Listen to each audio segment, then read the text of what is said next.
Welcome to the Den of Tools. Howdy ho, guys and gals, it's Red, your friendly neighborhood tool bear, back again here in the Den of Tools. And today we're here to do something a little bit different. Today we're going to start the first of what I hope to become a ongoing series here at the Den, which is going in and invading pro shops and talking about the tools that they use, getting them to give us some feedback on their methodology for tool selection, what they like, what they don't like, what they use, what they don't use, and kind of getting a broader understanding from different types of professionals. Think of it as professional tool cross-training, if you will. But before we jump into that, real quick, word from our sponsor. Big shout out to the Home Distiller's Workbook, your guide to making moonshine, whiskey, vodka, rum, and so much more.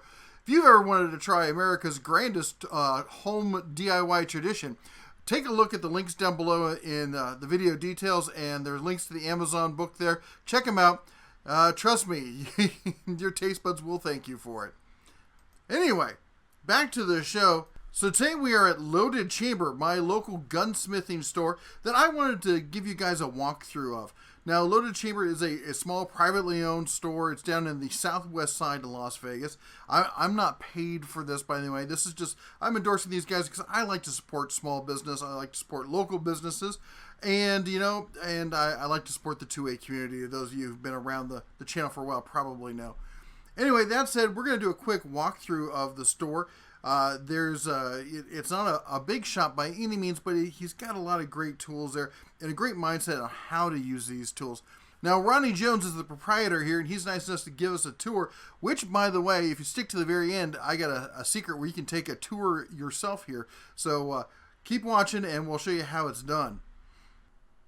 So Ronnie's been in business since 2012. That's when he got out of gunsmithing school. And as you see, he's amassed quite a collection over the years. This is his own shop. It's kind of unique to see a gunsmithing shop in a retail-esque location like this, and it's quite a treat. Makes it easy to find, that's for sure. So anyway, sit back. We're going to go over each one of these. People using headphones, beware the sound's going to go up and down. It's just the nature of the beast in this kind of video. I guess, yeah, obviously the drill, which I use randomly. One of the techniques I use for shortening screws, I use a drill a lot.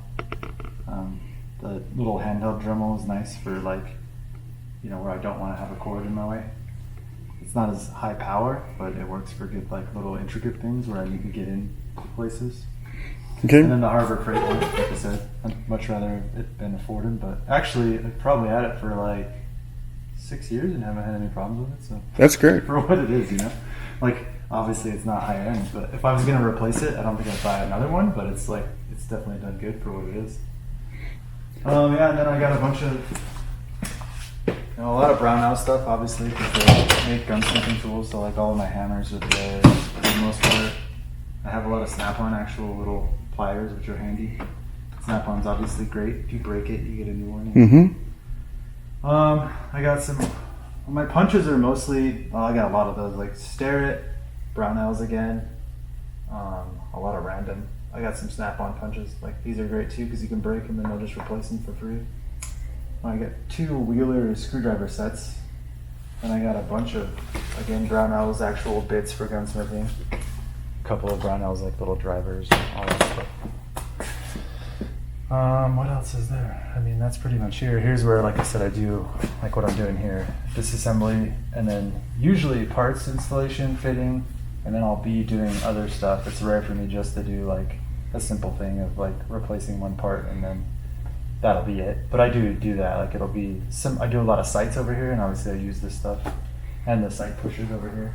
So this looks like a Keltec Sub 2K? Yeah, that's what it is. And can you talk to us about what you're doing with it? Yeah, basically he had the frame parts that accepted Beretta magazines, and he's upgrading to Glock.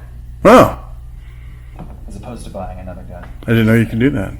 Yeah, it's not very, these are weird. They're very, it's like a jigsaw puzzle. These are clamshelled together, and there's tons of springs. Oh, it's like the buffer tube that's serialized on this one, isn't it? Yeah, correct. Yeah, so you can just buy this. Yeah. Yeah, it's interesting. Like I said, there's a lot of stuff going on. That's once cool. you pull it apart, because it's got 2 halves, everything's just kind of all over the place. So. I also noticed you got 2 Irwin vices here. Yeah. You got Yeah, they're good. I've actually went with cheaper vices and regretted it. So yeah, this one has the feature of turning, which is I don't use that often. And then this one, I have pads in that one usually just for like holding slides, and like kind of built these leather covers, which is nice. I've tried a bunch of aftermarket or ones you can purchase, and they either don't clamp hard enough or they just don't work right. They'll actually mar finishes. So this actually gets good clamping force and doesn't scratch anything. And you just replace the leather on them, and they're good to go. And they kind of they seem to fit pretty nice. Well, I peanut mill in there, so they fit really well. Yeah, which is kind of cool. How do you adhere the leather? Just glue or super crazy super glue with there you go. With an accelerant? Yeah. All right. But it's nice because then this gets screwed up, and I can just cut some more leather and make new ones. So. All right. I got to ask. This has been a big topic on the channel. Swivel base. Do you use it at all? No, I never do. Yeah, I don't turn either of them. And eventually, I want to build a different bench. I actually bought this from a guy that I went to school with for gunsmithing, and he went out of business, so I'm kind of just reusing it. But it doesn't really have the adequate space. I'd like to have room for my vise. Like right now, I can't really open my toolbox all the way. Yep. So whatever. For now, I gotta kind of do what I can. And it looks like you got Craftsman and Cobalt here. Yeah, actually, that I actually bought in school, and I like that toolbox a lot. It's roomy. It's very deep. The bearings are pretty good. It kind of locks really well. Yeah, well, it's the old Craftsman. It's not the new Stanley Black & Decker stuff. So. Yeah. And then this, I got this toolbox, those ones, and then this one from that same person I got the bench from. He went out of business and sold everything for real cheap, so I was like, I'll take it. So I interrupted you. You were going to say about this one here. This one I mostly use for things it doesn't matter if they get marred, I just leave it kind of like this.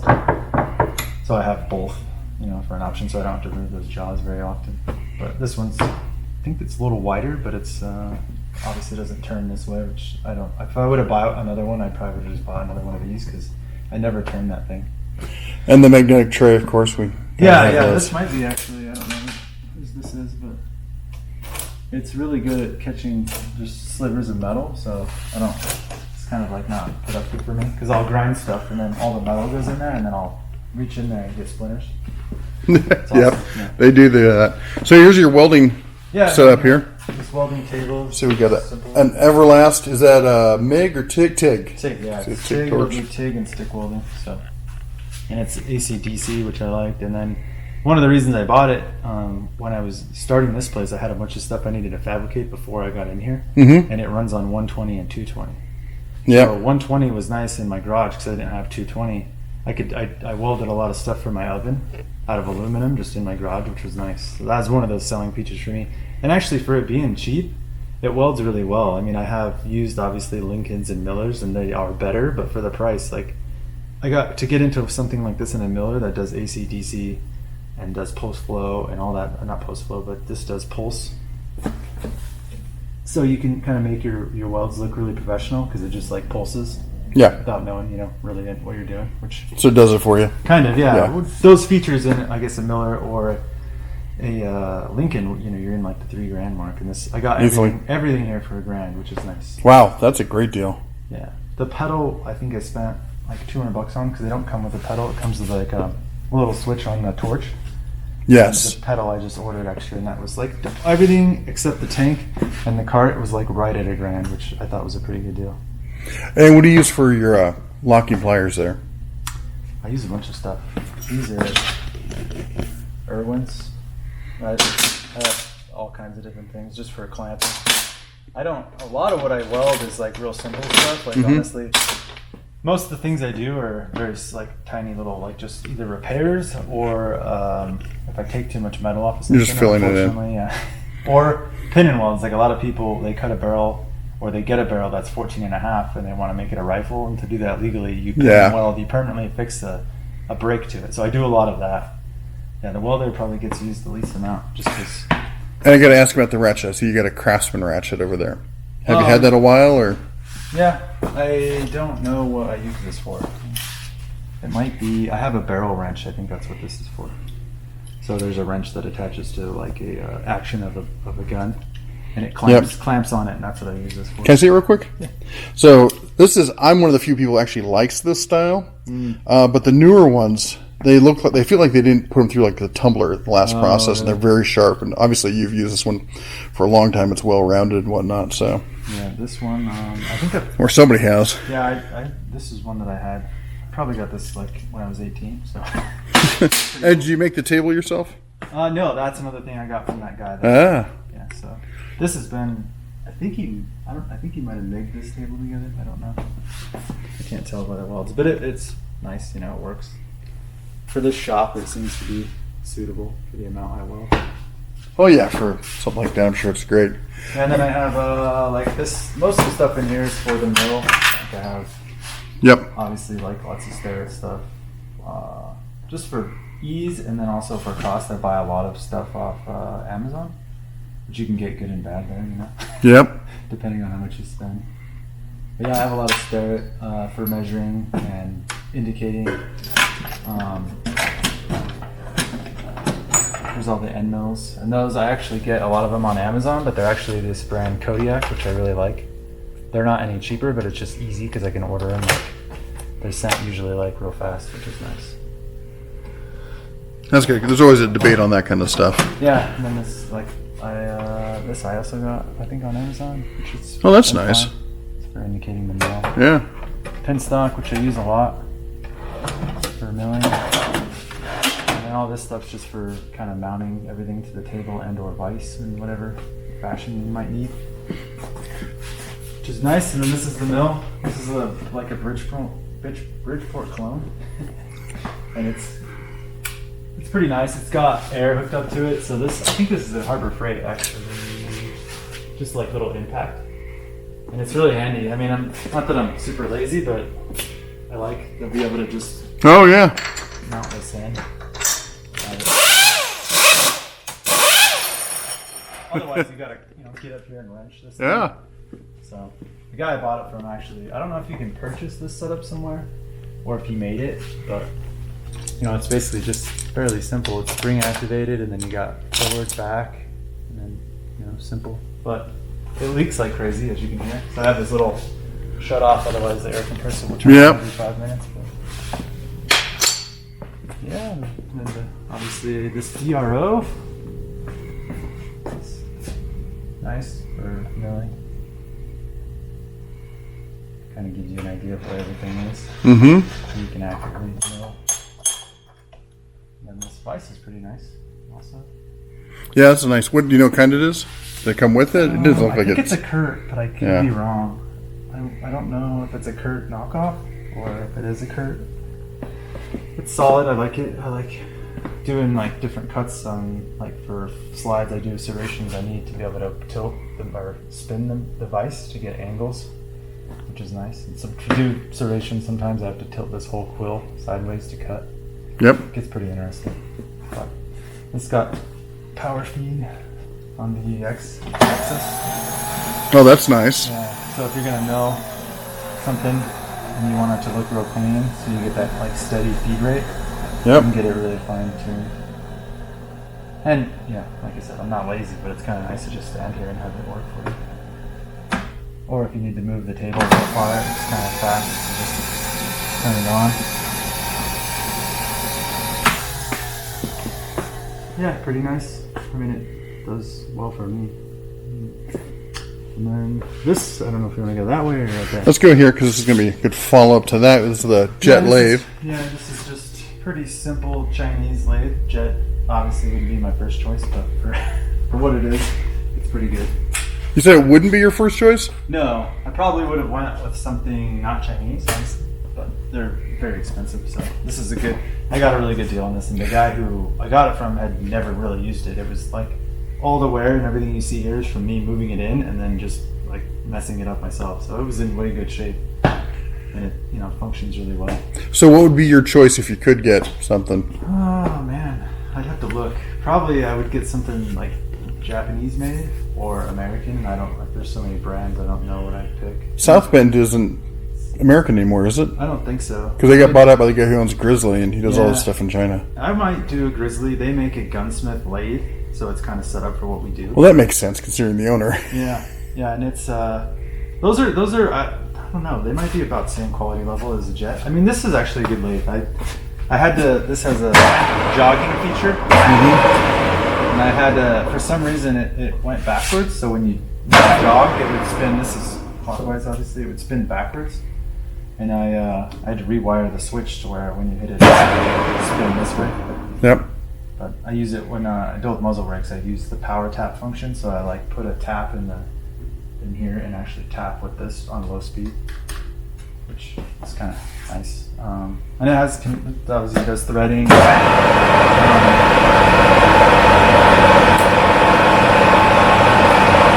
Has control feet for that way.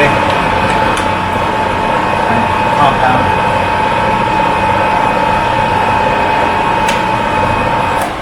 And it has a brake, which I like. Oh yeah. I don't use it often, but it is. If you ever, Nice safety feature. hopefully you never get anything caught in here, but you do have that brake. Yeah. Again, it's nice. I would probably, one of the things that I would, if I was going to buy another lathe, they make more expensive options where you don't have to switch a bunch of gears to go from metric to inch pattern threads. And that's one thing. I mean, it just takes time. So if I have to cut, I actually have to do it a lot. Cut like 8K threads that are 14 by 1 by 10, and I have to change a bunch of stuff back here to do that, and then switch it back, which takes more time. There are some out there that you can just switch all this stuff and get it to go metric, which should be time saving. I would like to get another lathe that actually the headstock is shorter. I run into problems like getting certain barrel lengths. Like ideally, I'd like to put this whole action in the lathe, and I can't because I don't have. Yeah. This is too wide. If I could get a small like tabletop lathe that was like way shorter, that had a from here to here, would be enough to where I could just chuck this whole thing in. Then I'd like that. So I'll probably keep this one. If I ever get another lathe, it'll be something smaller that I can actually just do threading on for barrels like this. Because ideally, I don't want to break this off the action, just because it's more work. Because then I actually have to go in headspace, and then there's a risk of like damaging the finish. So it doesn't matter as much on this, but this is actually seized on there, and I can't get it off. So that's one other thing. And then this is just this box in mind. U.S. General 4-drawer cart. Yeah, this is another toolbox I got from that same guy, and it just houses all the lathe stuff. I have all my like cutting tools that I don't leave on those tool post holders, like boring bars. There's an internal threading adapter. Those are all mostly Amazon, honestly. And then that's extra paper. Yeah, this is like stuff for threading. I have like some measuring instruments, depth mic, all that stuff. Thread pitch gauges. I don't even know what's in here. Oh, another depth mic that I don't use. Obviously used all the time.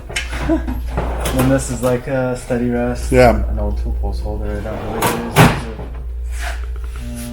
Set up for doing like between centers and then all the extra gears and stuff. That's pretty much this. Your compressor, that's the one that runs over there to the mill? Yeah, that runs all over the shop. So What's the brand on that? it's a Speed Air. Okay. And I had some issues with it at first, honestly. The check, actually, I think the motor had a leak somewhere because I was getting oil in the line, like all over.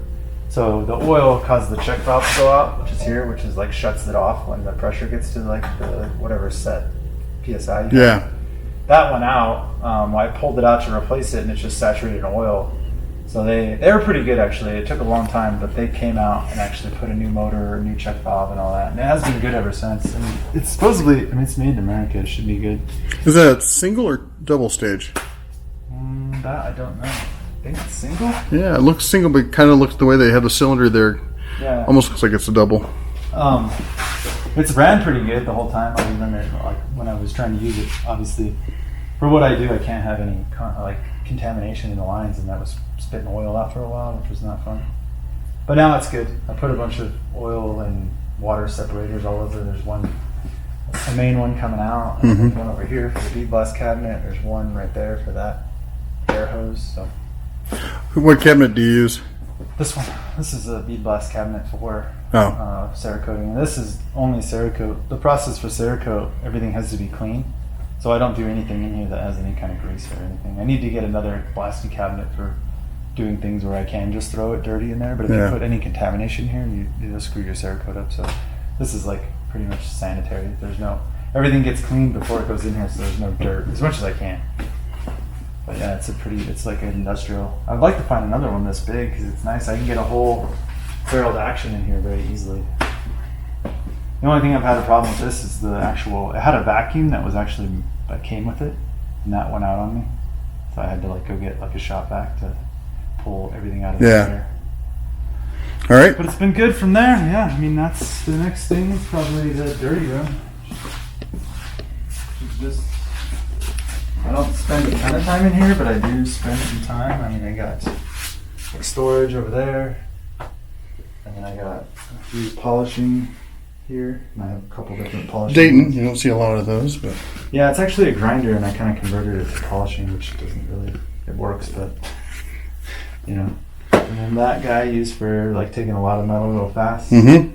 That's actually a Harbor Freight disc sander, which I've actually, that's like the third one I've used and never had a problem. Those things seem to be pretty bulletproof.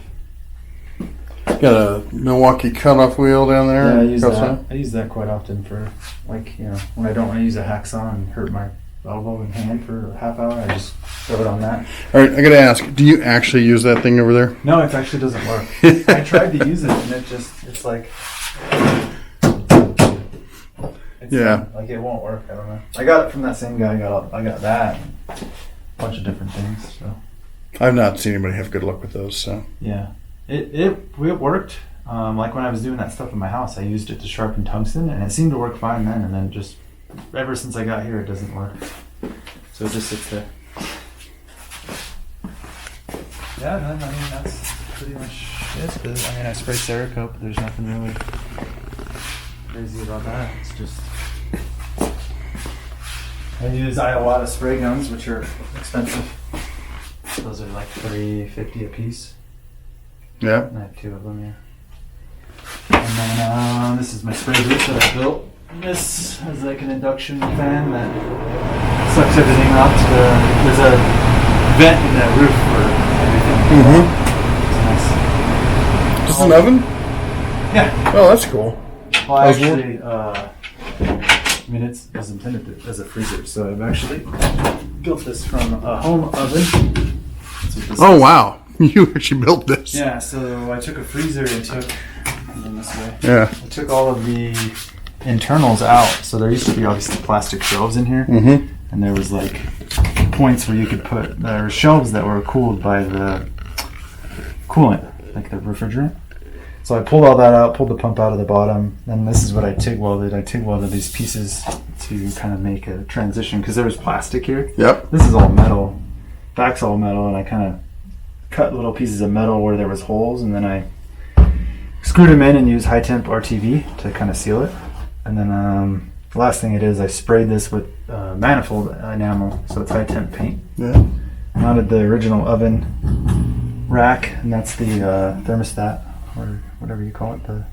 So you took the guts from an oven, put it in the fridge. Yeah, and then I had to extend the Yeah, heating the element element. down here, but it's really nice. Like if No, this is great. this is a high temp like oven. It's actually I think grill sealant. Oh, yeah. So I latch this, and it's one of the cool things about using a home oven is I can set a temp, and not that I'm ever gonna leave or anything, but I'll go back and do other stuff. So I can do start, and then I can do like cook time, like you're cooking food. Yeah. So like 1 hour and start, and then it'll just shut off. So if I'm doing something else or I'm with a customer, I don't have to be like, hold on, I gotta go get the stuff out of the oven because it just shuts off.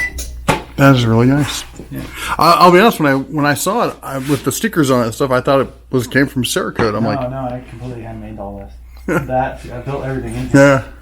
All this stuff was built by me. The only thing I didn't build were these 3 rooms. Everything else I built. And then this is my Harbor Freight. I honestly would probably upgrade this when this goes out. Yeah. It's just not big enough for me. And now they make some nicer, bigger ones that you can get like a full AR upper in, which will be more convenient. Because right now I can't really. I clean those with brake clean, and it's Yep. just a pain.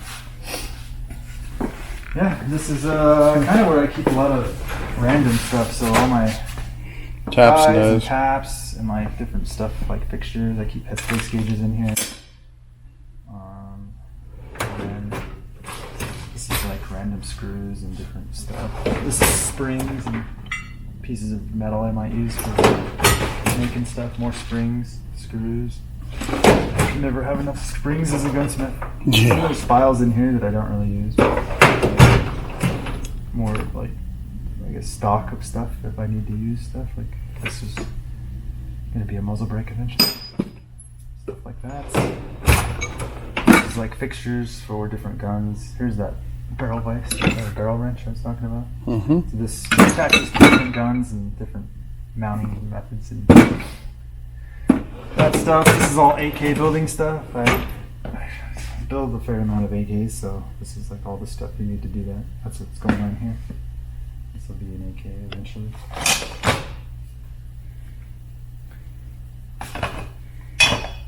So yeah, and then now here's where I do sights. This is a Wheeler, which it works. Both of them. They make better ones for sure of these. They make actually like manufacturer specific like sight pushers, and those ones are better, but you know you'd have to buy one for each brand, and they're like $200 or $300 a piece. So this is like an economical way to go, and they've actually worked real well. Like I haven't had an issue with either of these. So Cool. yeah, and then this is like random. This is like I use this. Actually, this is Harbor Freight, which I've modified to do AK riveting. So like seriously profiled these. You can buy these, but at the time I was like, I'll just make them. Yeah, you can like go in and crimp rivets with these. And then I got different wrenches for ARs, different fore-end attachments, and the AR wrench. This I made for being like a little beefier wrench, so I don't break. I actually broke a couple of these Craftsman trying to put like barrel wrenches or barrel nuts on. Oh, yeah. I made this so I can really get. If I really need to, I can put this bar on there. Really, it's for getting off. The factory seems to put them on really, really tight. So it helps me getting them like broke off. And this is Harbor Freight too. This is press. I use this daily. Obviously, for building an AK, this is what you use to rivet everything. And then I use it to break barrels off actions and to press pins out sometimes. All kinds of stuff. Cool. Pretty good, yeah. That's my stool for doing that. It's nice to be able to get down where you can like see eye level for pressing. Yep. And it's nice that I'm not squatting. So Blue Point, which is like a Snap-on brand. And that's like pretty much it. I mean, everything that you know. Well, great. Well, thanks for giving us a tour of the shop. I really appreciate it. No problem. Well, anyway, there you go. That is Loaded Chamber Las Vegas. Be sure to go and check them out. By the way, if you go and you look them up online, not at the website per se, but if you go to Google Maps and you go to Las Vegas, you'll find them, as I said, down the southwest corner of town. And if you click on it, you know, Google Maps has that thing where they'll show you pictures of the place and stuff like that. There also is an interactive 3D walkthrough of the location. So you can actually walk right through the shop, just like we did in the video, and you can see everything almost firsthand. So why don't you go check that out? And when you're done checking that out, be sure to check out the links down below for some DeBear merch and other fine Den Tools merch and memorabilia, if you will. We got shirts and sweatshirts and mugs and a whole bunch of other stuff. Which, by the way, if you are a graphic artist, the Den Tools could use your help. We need some help. Come up with some new merch designs and such. So if you could, drop us a line there. Our contact information is in the video description down below. So be sure to do that. We'd really appreciate your help. Anyway, that's all we got for you today. Go ahead and chomp that like button. Anyway, you all take care. God bless. And as always, shine on.